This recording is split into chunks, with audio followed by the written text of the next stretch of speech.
Did your power supply unit blow up? Did your TV shut down correctly when you were watching your favorite show? Or you've been unable to use your mixer on the evening when you are expecting guests coming home for dinner? It is always hard to manage with power cuts at home.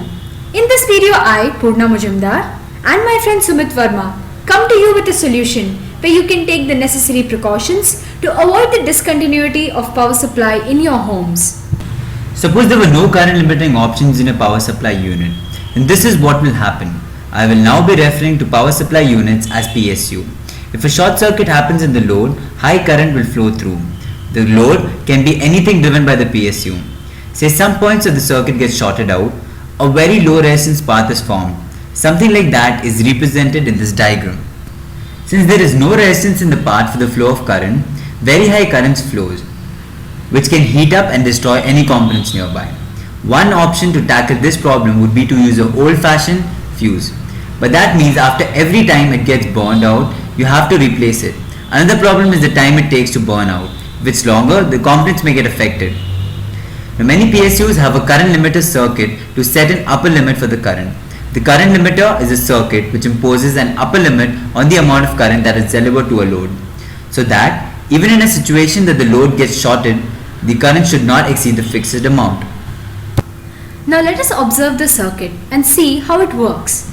The DC source provides biasing for the transistor Q1.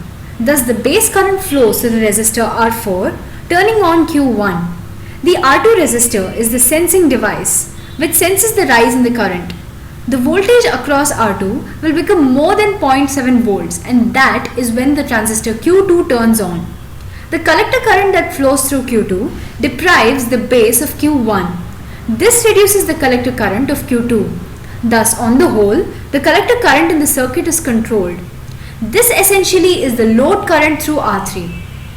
Now let us simulate this circuit and note the load current value.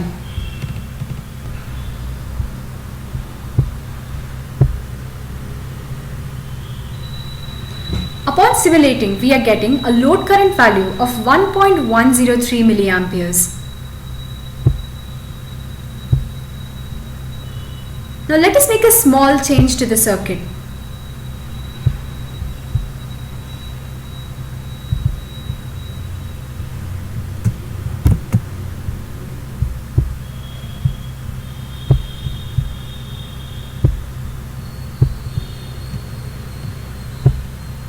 And simulate it again now.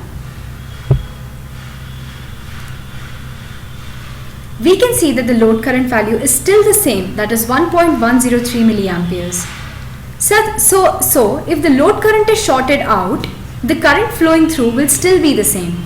Now let us vary the value of R2 and observe how the upper limit of the current varies.